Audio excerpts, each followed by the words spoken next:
Gene Hackman penned a correspondence. An unfathomable tragedy was finally revealed via a never-sent letter. Despite the scribbles and fragments, the FBI was able to decipher the most horrific facts. Hackman was helpless when he witnessed his wife's death. His thoughts had become a prison, not a lack of desire. In the multi-million-dollar house, the jumbled words sounded like muted cries. An eerie event unfolded in a location devoid of blood and any indications of forced entry. A lady fell silently. A guy lost in his own thoughts and body moved aimlessly. An unread last letter, discovered after the fact. At last, the letter conveyed all. A city in New Mexico known as Santa Fe. An idyllic setting, apart from the bustle of everyday life, where majestic mountains encircle serene estates. With its earthen walls and windows that overlooked the expansive sky, Gene Hackman's $3.8 million mansion was tucked away in that picturesque location. However, the naturally peaceful atmosphere of the area became eerily quiet on a winter afternoon. A trusted friend of the Hackmans called the Santa Fe police on February 26. For days, the actor's longtime friend Doug Lanham had been attempting to get in touch with him, but he had received no answer. Unusual, indeed. Even though Hackman didn't care much about technology, he never totally severed ties with his closest pals. An unpleasant sensation surfaced and persisted, driving him to act. There were no indications of damage or forced entry when the police arrived at the mansion. The gate remained locked. Carefully, one of the cops pulled in the unlocked front door. They could feel an unusually strong vibe as soon as they entered the house. Nothing moved, with the exception of the drafty windows that let in the breeze. Endless stillness, devoid of any sound whatsoever. As they stepped farther inside, the sound of their boots hitting the hardwood floor resounded. No evidence of a fight could be found. It appeared as though nothing had been moved, from the books on the table to the incomplete paintings by Hackman resting on the easel. However, an oddity emerged. An old, half-drank cup of coffee sat on the kitchen counter, as if someone had poured it and then disappeared. Hackman was subsequently located.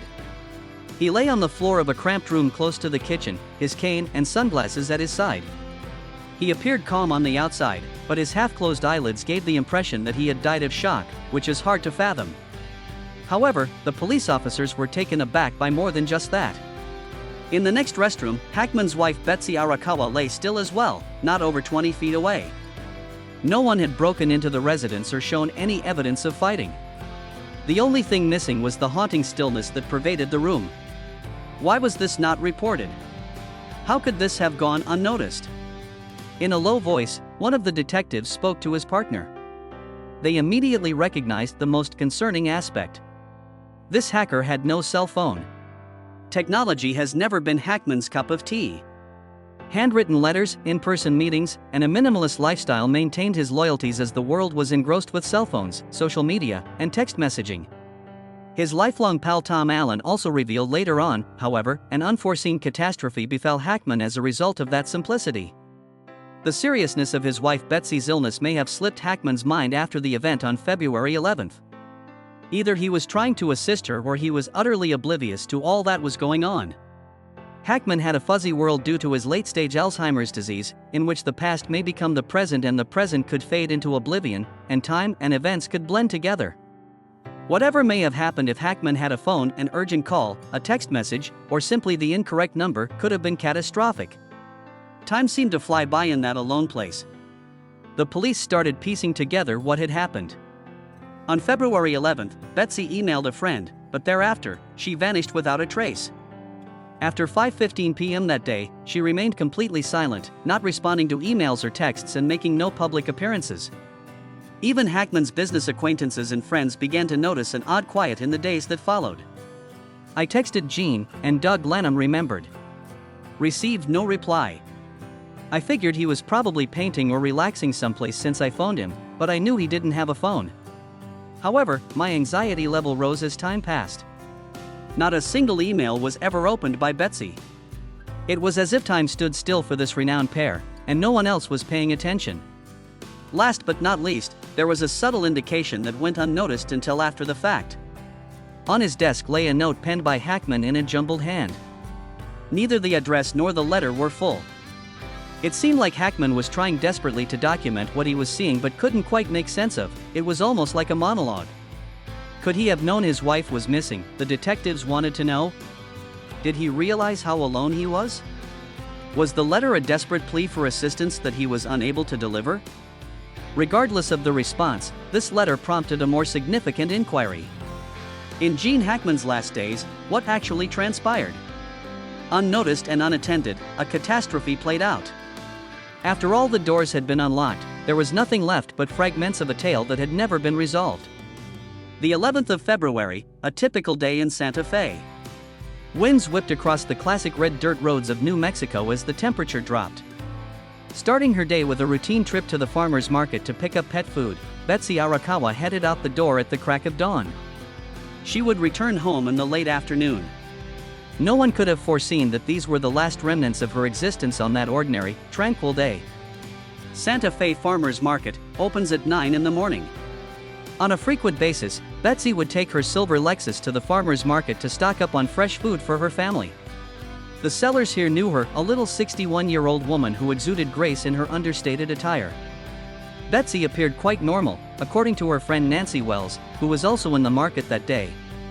Everybody got a smile from her.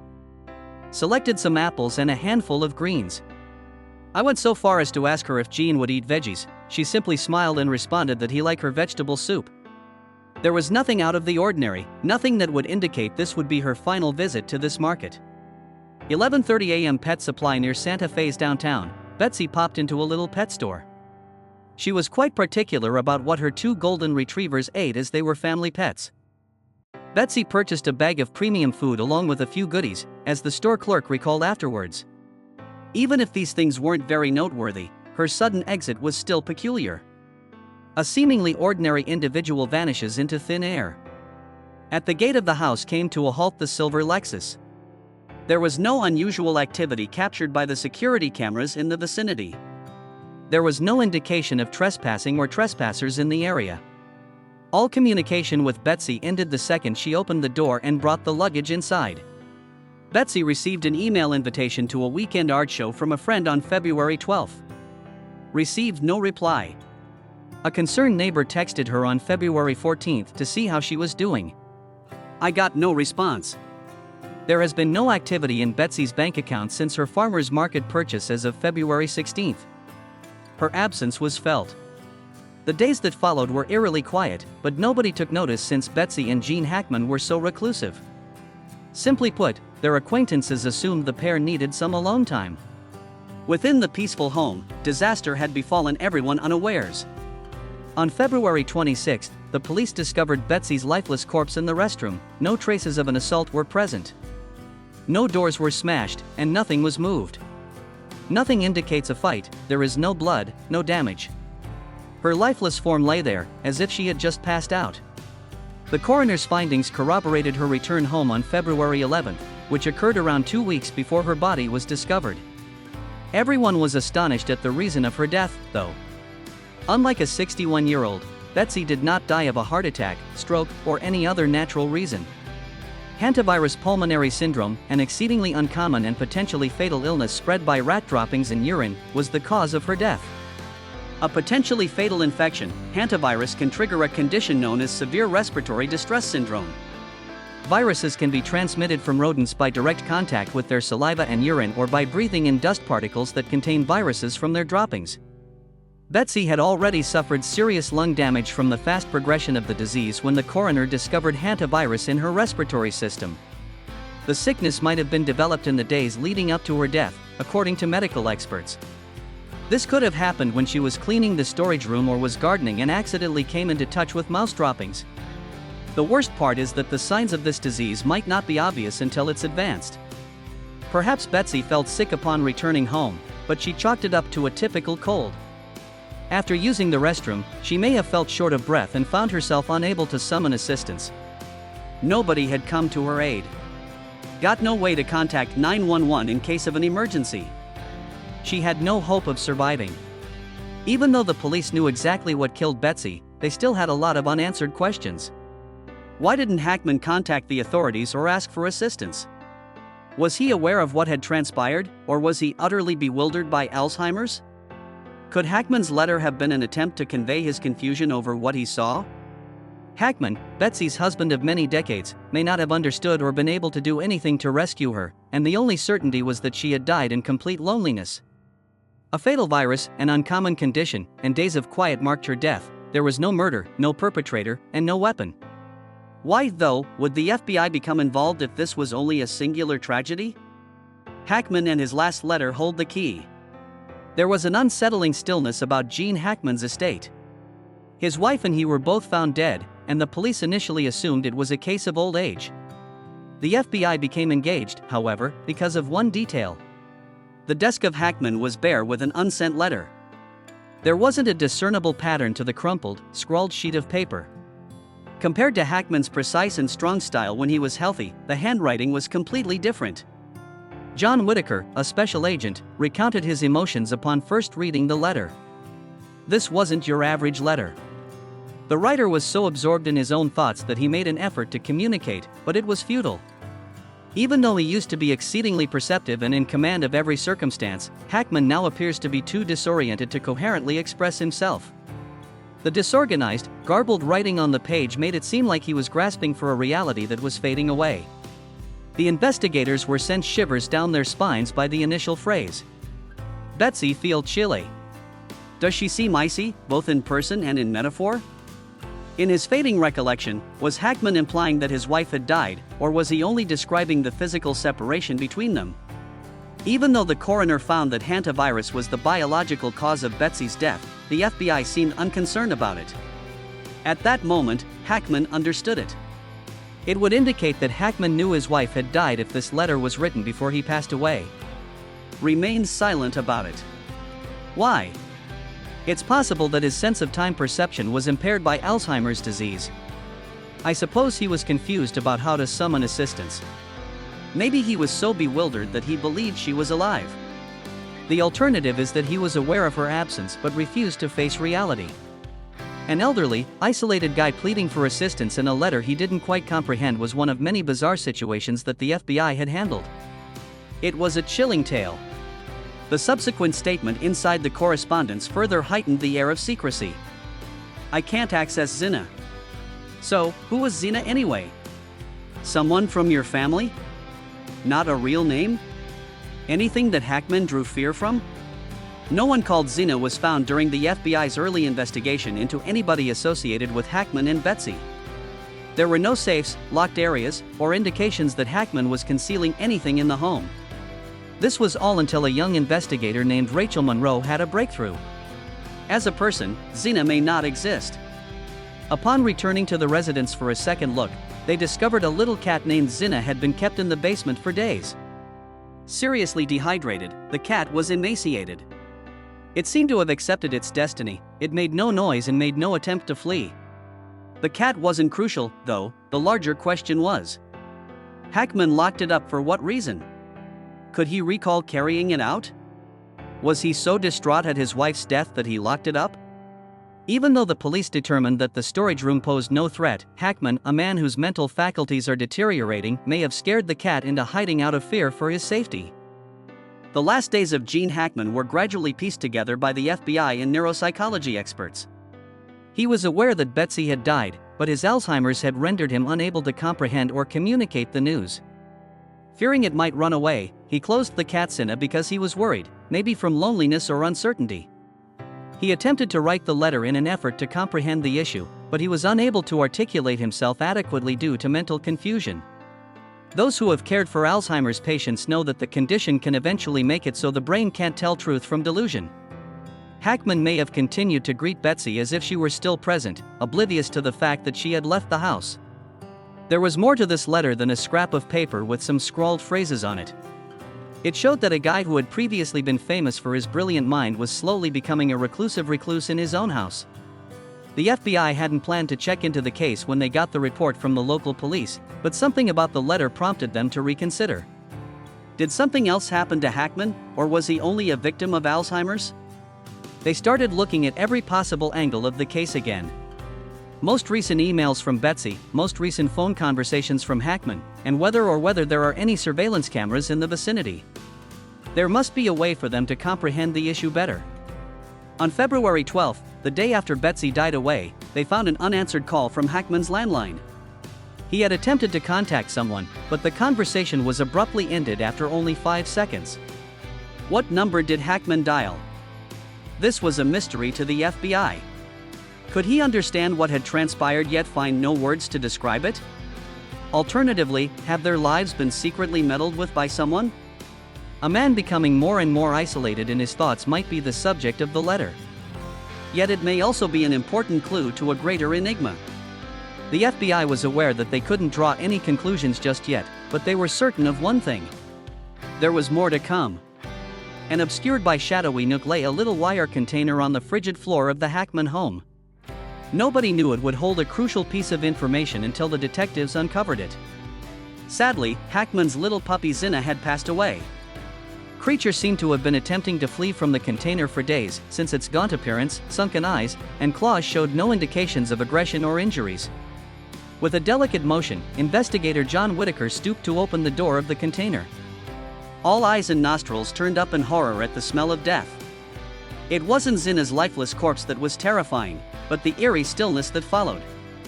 That container was Zinna's prison. Exactly who was responsible for this? Zinna was taken to the vet by Hackman on February 10, the very day Betsy died, according to documents from the local veterinary facility. A little leg infection was visible, but other than that, it was in good health. That day was very vivid in the veterinarian's memory. When asked about Zinna's care, Hackman appeared more bewildered than normal, although he was still coherent enough to inquire. He took note of what was said, nodded in agreement, and even jotted down some thoughts on a scrap of paper stashed in his coat pocket. He cared, but bewildered. His affection for Zinna was plain to observe. His thoughts appeared to be slipping away from him. However, Zinna was confined to the container, left entirely alone, and succumbed to thirst and hunger within 48 hours. I wonder what went through Hackman's head. Something peculiar was uncovered by the forensic data collected from the mansion. Of Hackman's canines, 2 had managed to escape. There was no starvation. There was still water and dry food in their bowls. This demonstrated that, despite his significantly impaired memory, Hackman still possessed innate behaviors. Even so, he kept in mind that he needed to feed the 2 big dogs. The door remained ajar, but he let them out nevertheless. Zinna, however, was entirely disregarded. This is the worst possible sign of Alzheimer's disease in its latter stages. Caring for a dog that has recently returned from the vet is an example of a novel circumstance that could cause patients to unintentionally engage in routine tasks. It has slipped their minds. Maybe Hackman brought Zinna home, placed it in the box to keep it safe, and then promptly forgot about it. Zinna wasn't deliberately starved by him. He only failed to recall its existence. Investigator Rachel Monroe experienced an unspeakable melancholy as she beheld Zinna's lifeless body in the confined container.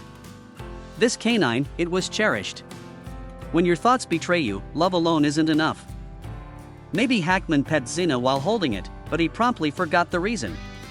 Maybe he even heard its cries for aid, but he was at a loss for what to do due to the disarray in his memories. It is not Hackman's actions, but his inability to perform them, that make this case so disturbing. His wife needed assistance, but he couldn't summon it. Putting Zinna in the container was something he couldn't recall doing. His own recollection was so disjointed that he was unable to piece it together. Plus, maybe he had no idea that his entire environment was fading away. Investigations by the FBI persisted. There were no calls or indications of outsiders, despite their reviewing traffic cameras and Hackman's landline phone records. No one stands out as the antagonist in this narrative. This is only an elderly guy, a silent fighter against the terrible illness that took his life. He was once a tremendous figure on the Hollywood screen. A misplaced letter, a confined cat, and a dog that was left behind. All of these things add up to a disaster that Hackman had no knowledge of. However, a significant question remains unresolved. During Hackman's last days, was anyone else present? The FBI started to think about a worse option, one that may alter their perspective on the case entirely. Forgetfulness is not always an accident. On February 18, a haunting stillness descended upon the estate where Betsy Arakawa and Gene Hackman had formerly resided in tranquility. There was complete silence, with no movement or indications of life. The neighbors, who knew Hackman as a respectful and reserved man and Betsy as a kind woman with a charming smile, now only spoke in hushed tones about the two people's disappearance. It wasn't until the cops burst into the estate that it hit them. For days, nobody knew that Hackman had been laying there alone. Just 1 week after Betsy's demise, on or about February 18, the coroner's office verified his death. Upon discovery, Hackman's corpse revealed obvious symptoms of starvation and dehydration, including pale skin and extreme emaciation. What caused it? He suffered from severe heart failure as a result of his pre-existing health conditions and the lack of nutrition. Overall decline as his health deteriorated in a home devoid of any reminders of the importance of his existence. At the scene at the residence, the cops remained mute. Attempts by Hackman to contact anybody were not detected. There have been no communications whatsoever. There were footprints all over the floor, suggesting he had been aimlessly wandering for days, but no indication that he had tried to escape the house. The food was still there, even though the fridge was ajar. Conclusive proof that Hackman had lost all awareness of the fact that he required food in order to remain alive. The most tragic finding, however, was a crumpled piece of paper on Betsy's old wooden reading table. A handful of illegible lines written in a shaky hand.